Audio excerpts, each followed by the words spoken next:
If you have a Bible, go ahead and open up to Mark. We've been going through the Gospel of Mark, and we're going to finish out chapter 6 today, picking up in verse 45. So as we pick up in verse 45, the disciples have just witnessed Jesus feeding, the Bible says 5,000 men, so overall it was probably more likely much more than 5,000 people, so just 5,000 men, with just a couple of fish and a few loaves of bread. It was one of Jesus' miracles that he performed. Right before that, the disciples themselves had accomplished miracles. They were given authority by Jesus to heal people and to cast out demons. And they kind of came off of this thing, and then they saw Jesus feed many people with just a little bit of lunch. And where we pick up in our text today is that Jesus is sending his disciples away from the crowd while Jesus is trying to manage this crowd that has formed. And we see Jesus on more than one occasion trying to get away from the crowd. John's gospel tells us that the crowd wanted to crown Jesus right then and there as king. And even though Jesus, we know, is the king of the universe, was not ready, it wasn't the time and the place for that to happen. And so he's trying to get away from the crowd. So verse 45 of Mark chapter 6 tells us that immediately on the heels of the feeding of the 5,000, he made his disciples get into the boat and go before him to the other side, and this is on the Sea of Galilee, to Bethsaida, while he dismissed the crowd. And after he had taken leave of them, he went up to the mountain to pray. And when evening came and the boat was out on the sea, he was alone on land. And Jesus saw that they were making headway painfully, for the wind was against them. About the fourth watch of the night, he came to them walking on the sea. He meant to pass by them. But when they saw him walking on the sea, they thought it was a ghost, and they cried out. For they all saw him and were terrified. But immediately he spoke to them and said, "Take heart, it is I. Do not be afraid." And he got into the boat with them, and the wind ceased. And they were utterly astounded, for they did not understand about the loaves, but their hearts were hardened. And so this crowd is formed after the miracle. Jesus deals with the crowd, sends his disciples across the sea. And you might remember this isn't the first encounter in Mark where we see Jesus and his disciples involved with something having to do with a boat. Just a few chapters back, we had another scenario with a boat. But Jesus dealt with the crowd, and it says after he'd taken care of them that he went up to the mountain to pray. Now, this is not the main point of the text, but it might be worth mentioning that if Jesus himself needed time alone to pray, we probably need time alone to pray. And I don't know, how you are. For me, I seem to have kind of just this running dialogue going in my mind all of the time, where I, as I'm going, might pray for this thing or that thing, or, might remember something that comes up in sharing time, Tuesday, in the middle of the afternoon, or I might wake up in the middle of the night, and kind of my default is just to pray when I can't sleep, those kinds of things. But Jesus went up to the mountain to be alone to pray, and again, not the main point of the text. I don't want to go down a rabbit hole here, but I would just encourage you to take time intentionally to be alone and pray, not just as you're going in the busyness of things. That's okay too.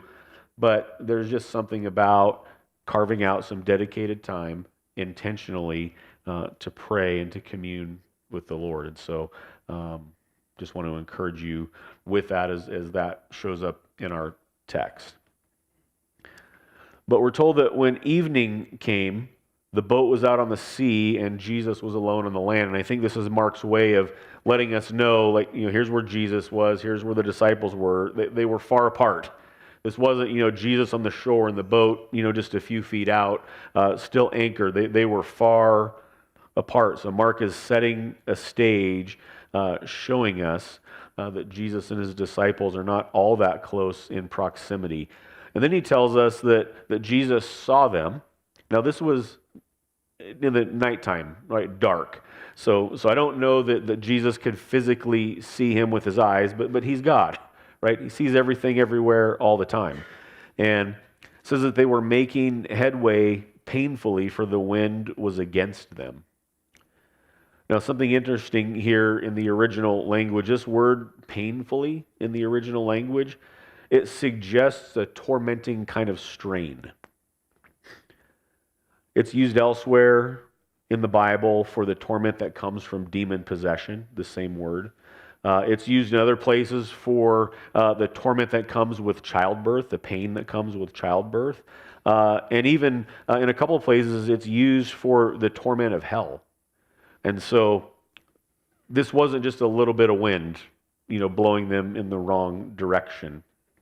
This was a painful kind of wind. I remember years ago, I was at a youth camp one time, and we were on this small lake, maybe a little bigger than what you'd want to swim across, but not a huge lake. And one of our youth leaders got in a canoe and paddled to the other side of the lake, and he was paddling back, and the entire youth group was on the shore watching him, and he was trying to go this way, and the wind was blowing him this way.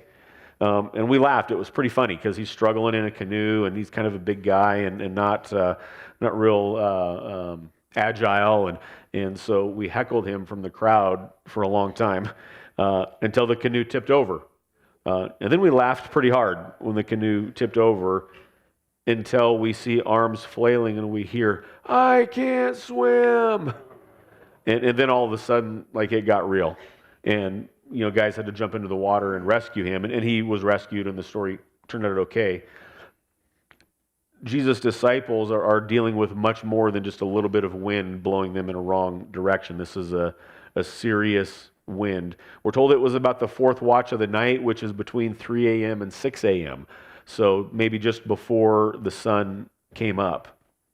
And so they're struggling in this, and then all of a sudden we're told that Jesus came to them.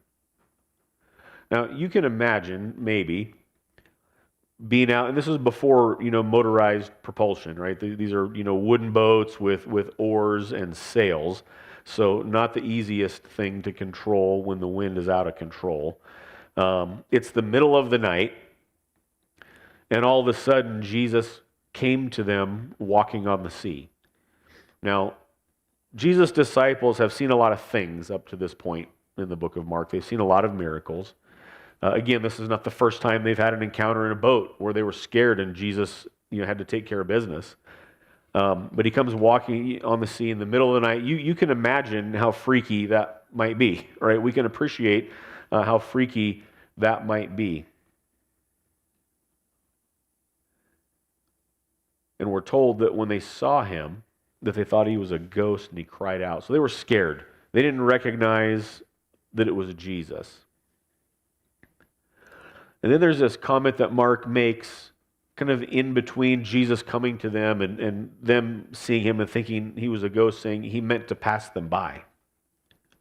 This is remarkable, this statement. What it's not saying is that Jesus was trying to sneak by the boat unnoticed. Jesus wasn't trying to like, these guys just, a bunch of crybabies going around him. He wasn't trying to get by them without any care for their struggle. Here's what's remarkable about Jesus meaning to pass them by. This is the same language that's used for what God did both for Moses and Elijah that we read about in the Bible. He passed them by so that they could see his glory. Exodus 33, you don't have to turn there, but Exodus 33, starting in verse 18, says that Moses said, "Please show me your glory," speaking to God. And God said, "I will make all my goodness pass before you, and will proclaim before you my name, the Lord. And I will be gracious to whom I will be gracious, and I will show mercy upon whom I will show mercy. But he said, you cannot see my face, for man shall not see me and live. And the Lord said, behold, there is a place by me where you will stand on the rock, and while my glory passes by, I will put you in the cleft of the rock, and I will cover you with my hand until I have passed by. Then I will take away my hand, and you shall see my back, but my face shall not be seen." This is God graciously giving Moses a glimpse of something that Moses can't handle. And he's just giving him enough of a glimpse that he can handle it, and he's protecting him from what he can't handle. And God, in this remarkable moment, is passing by Moses, showing Moses his glory. And then if we look at 1 Kings, again, you don't have to turn there, but 1 Kings 19, starting in verse 9, this is Elijah. He came to a cave and he lodged in it, and behold, the word of the Lord came to him, and he said to him, "What are you doing here, Elijah?" And Elijah said, "I've been very jealous for the Lord, the God of hosts, for the people of Israel have forsaken my covenant, thrown down your altars, and killed your prophets with the sword, and I, even I only, am left, and they seek my life to take it away." And so this moment where Elijah was on the run and kind of having a bit of a pity party for himself, saying, "I'm the only one left in the whole world, Lord, that loves you." Right? Do you ever feel like that? Like you're the only one? This is Elijah having this little pity party here. And God said to him, "Go stand on the mount before the Lord." And behold, the Lord passed by, and a great strong wind tore the mountains and broke it in pieces, broke the rocks in pieces before the Lord, but the Lord was not in the wind. And after the wind, an earthquake, but the Lord was not in the earthquake. And after the earthquake, a fire, but the Lord was not in the fire. And after the fire, the sound of a low whisper. And when Elijah heard it, he wrapped his face in his cloak and went out and stood at the entrance of the cave. And behold, there came a voice to him saying, "What are you doing here, Elijah?" And when God asks questions, I've said this before, it's not because he lacks the answer. God's not asking because he doesn't know why Elijah's there. He knows Elijah's having a pity party. And he puts his glory on display for Elijah in the wind and in the earthquake and in the fire and these big massive things. I mean, hard for us to imagine, but this is a Hollywood moment happening here, right? This would be a cool scene in a movie. To see the wind come to where it breaks the rocks into pieces, to see the fire, to see an earthquake, to witness these things, and then all of a sudden it just calms down.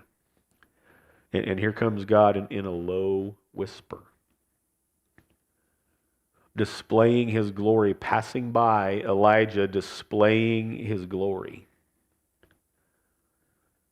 So when Mark's narrative tells us that Jesus, in this moment of struggle for the disciples in the middle of the night, struggling in the sea against the wind, when he meant to pass them by, Mark is saying he meant to show them something of his glory, something of who he is, and they haven't figured it out yet. They've seen a lot of things, but they haven't figured out quite yet who Jesus is. Now, we know how the story ends. They eventually do figure out who Jesus is. Every single one of Jesus' disciples died as a martyr.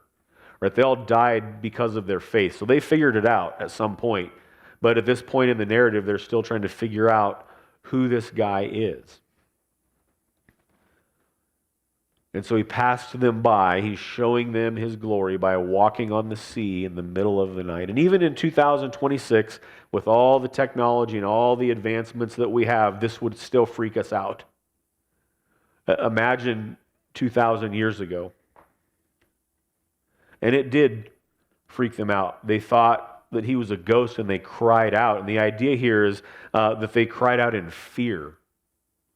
They were legitimately afraid of what was going on. It says they were terrified. But immediately, in their terror, Jesus spoke to them. And what is it that he said? He didn't say, like, pull it together, man. He didn't say something like that. He says, take heart, it is I. Do not be afraid. Now, this is another kind of remarkable part of this text.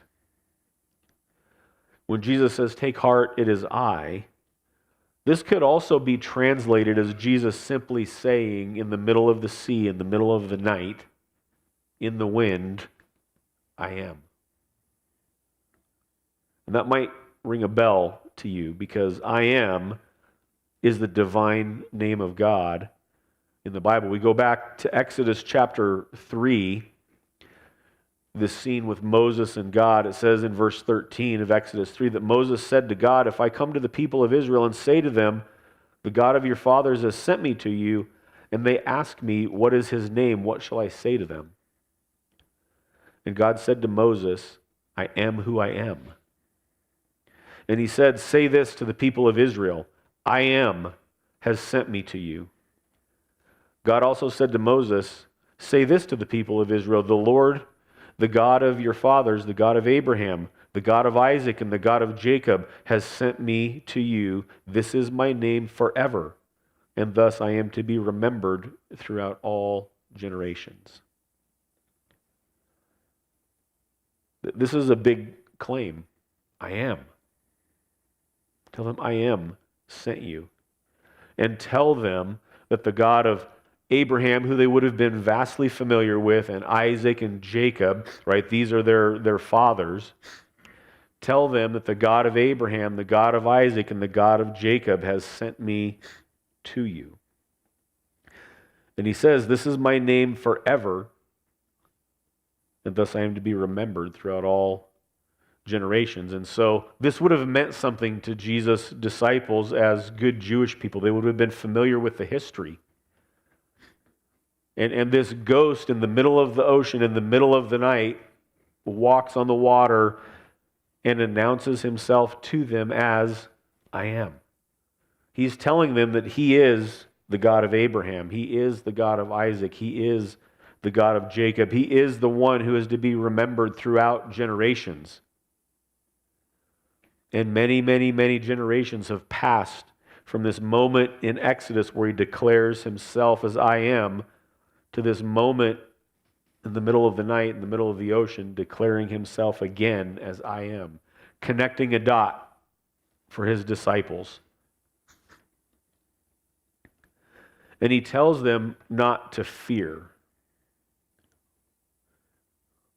And he's telling them not to fear, not because there isn't necessarily anything to be afraid of.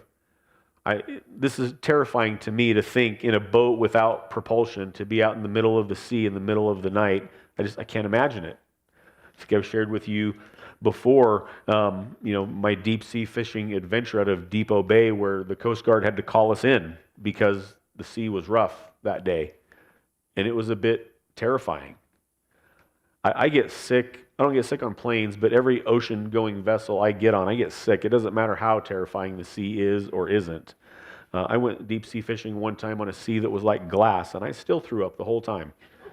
I can't. This would be terrifying to me in this moment, and I get the disciples' fear. I get it. But Jesus doesn't chastise them for not having figured it out yet who he is. He continues to reveal to his disciples and to us more and more of who he is by showing his glory and declaring to them that he is, I am.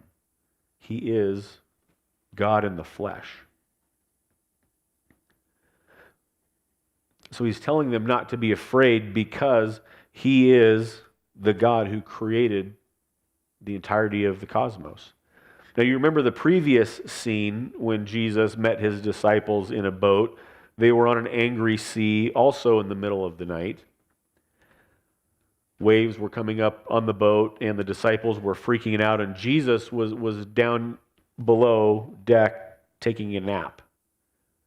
And they woke him up, and he spoke to the wind, and he said, "Peace, be still." And all of a sudden, the wind ceased and the sea calmed. So this isn't their first rodeo with this sort of thing with Jesus.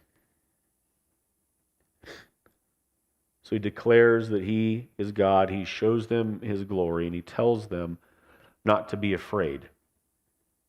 And then he got into the boat with them. How freaky would that be? I mean, they're already freaked out to see this guy walking on the sea, but then like the ghost gets into the boat. This would also be a Hollywood moment, right? This would make a freaky kind of a movie. But he got into the boat and the wind ceased. And it says that they were utterly astounded. And their being utterly astounded was not necessarily in a positive way, because it goes on to say in verse 52 that they did not understand about the loaves. So they're still processing the miracle that they just saw, right? Hours earlier, the feeding of the 5,000, they're still processing that in their mind.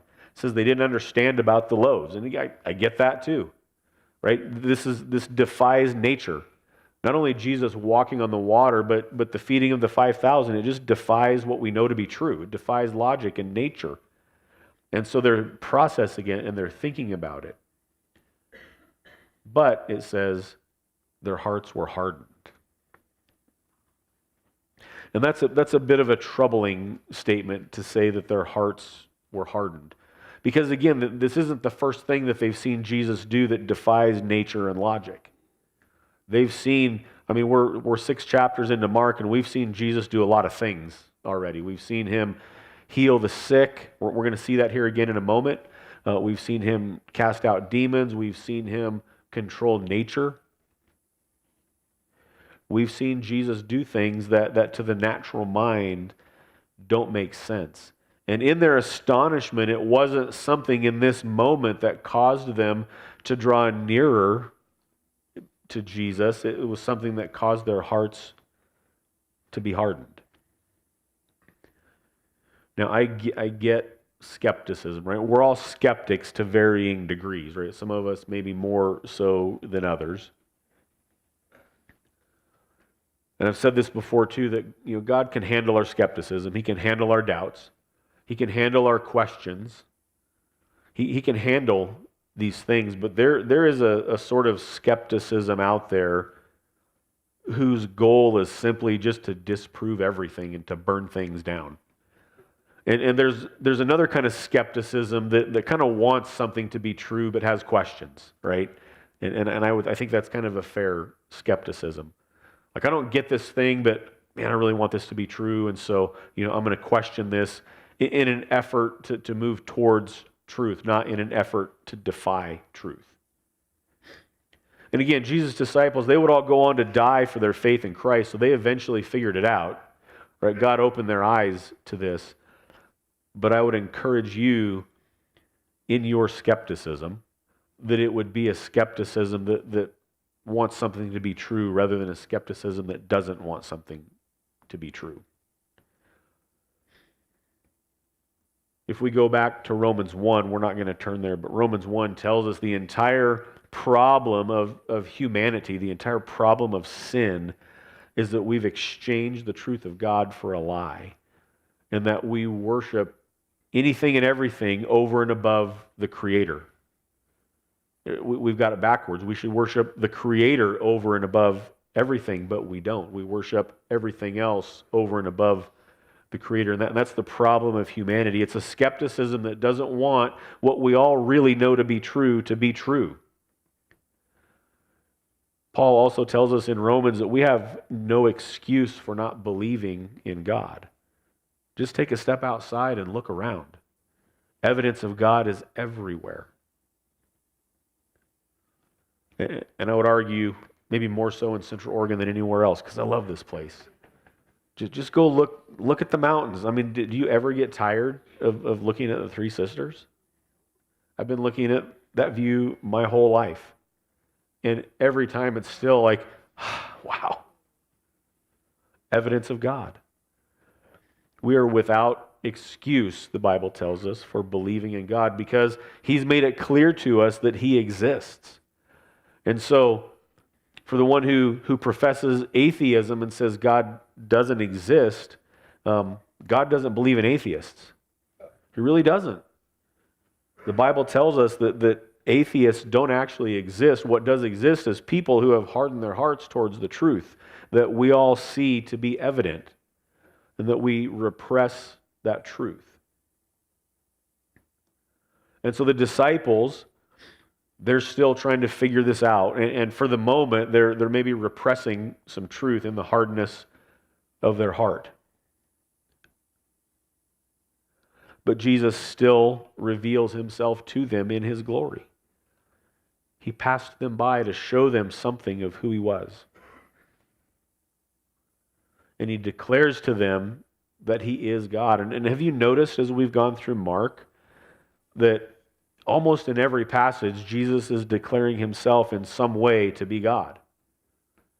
Much of it to this point has been kind of these subtle and maybe veiled claims of His deity, but this is a clear, unveiled, unsubtle claim of His deity, claiming to be the I Am, who is the God of Abraham, the God of Isaac, the God of Jacob, who is to be remembered forever. So there's nothing subtle about this claim in the middle of the ocean or the middle of the sea, in the middle of the night. Verse 53 of Mark 6, when they had crossed over, they came to the land at Gennesaret and moored to the shore. And when they got off of the boat, the people immediately recognized him and ran about the whole region and began to bring the sick people on their beds to wherever they heard he was. And wherever he came, in villages, cities, or countryside, they laid the sick in the marketplaces and implored him that they might touch even the fringe of his garment. And as many touched it were made well. And so Jesus, right on the heels of the weird moment in the middle of the night that freaked his disciples out, they finally pull up to shore. And the people recognized him. And I don't know how they recognized him. Like, they didn't have newspapers back then or social media. Like, it's not like his picture could circulate. But somehow they recognized him, right? They recognized him. And a crowd formed again. It says immediately people recognized him and ran about the whole region. And they began to bring the sick people on their beds to wherever they heard he was. And so word was spreading about who Jesus was, what he was doing, and where he was at. So there was a buzz as it pertained to Jesus and his ministry. And I find this kind of interesting because the disciples in the boat, knowing Jesus in a more intimate and personal sort of way than the crowd in general, they were close and personal with him, yet their hearts were hardened. But Jesus sets foot on the shore, and people that don't even really know him at all, other than by reputation, just start bringing the sick people in their lives to him. I just find that an interesting juxtaposition of the people closest to Jesus having a hardness of heart, and the people that were not personally close to him, maybe in desperation, right? Maybe just hearing about who Jesus is and in desperation and wanting something to be hopeful for, brought the sick to him. And so wherever he was, they would bring people into the public square. And they implored Jesus, and the idea here is that Jesus spent time in the public square. Again, not the main point of the text, but we would do well as Christians to maybe take a cue from this as well, right? That we ought not to live in a bubble, right? If Jesus spent time in the public square, maybe the people that profess to follow Jesus should also spend time in the public square, rubbing elbows with the people there. But they brought the sick into the public square, and they implored Jesus that they might even touch the fringe of his garment. These people, again, this might have been out of a desperate hope, I don't know, but there are people that had a faith in Jesus that his disciples had yet to have. And they're not even asking Jesus to do anything. They're just saying, can we just get close enough to you that we can just even touch your garment, trusting that that's going to make the sick people well? And you know what happened? To all that were able to do that, he made them well. He granted their request. This is Jesus in a different way than in the middle of the sea, in the middle of the night, showing people his glory. This is just another way of Jesus passing by the people, showing them who he is and showing them something of his glory. And so as we consider these things, we consider these events, Jesus performing miracles and defying nature and defying logic, the question to you as we bring this to a close today is that in your skepticism, is your skepticism not wanting something to be true, or is your skepticism wanting something to be true? And are you seeking that which is true? Because we all, at different times, question God, whether we admit it or not. Right? We all question God. And so in your questioning of God, are you seeking what actually is true? And again, Jesus' disciples will eventually figure out what's true because they gave their life for the truth that they discovered. The Apostle John was the only one that really kind of died a natural death, but it wasn't because they didn't try to kill him. Right? They tried to martyr John and he didn't die. They tried to boil him alive in a vat of oil and he survived it. And so he died, at an old age. But all of Jesus' disciples died because of this truth that they came to believe about Jesus being the I am, about Jesus being God in the flesh. And so as you consider these things today, as so many sermons that we preach here comes down to who do you say that Jesus is? Who do you believe that Jesus is? And if Jesus is the God of our fathers, of Abraham, of Isaac, of Jacob, if Jesus is the I am, if Jesus is the one who created the heavens and the earth and everything therein, if Jesus is the one who commands nature, can walk on the water, can feed a crowd with just a little bit of food, if Jesus is the one who can heal the sick simply by the sick touching the fringe of his garment, if Jesus is that person, he deserves our allegiance and he deserves our submission to his rule in our life. And so I would ask you today to consider who is Jesus and to respond appropriately if this is the Jesus that you believe in. Father, this morning we're thankful for your word. We're thankful that you've given us a record of your life. We're thankful that you've given us much more than a record of your life in the Holy Scriptures, that you've given us your word that changes us, your word that penetrates us, that you've given us your word that takes root in our heart. And I pray today for those that are here that know you and have submitted their lives to you, that they would be encouraged about who you are. And for those that might be here today who are still trying to figure out who you are, that you would pass them by and that you would reveal to those who are seeking something of your glory as much as we can handle as humans, that you would reveal yourself to those who are seeking, and that those who are seeking would come to know you. And we ask it in Christ's name. Amen.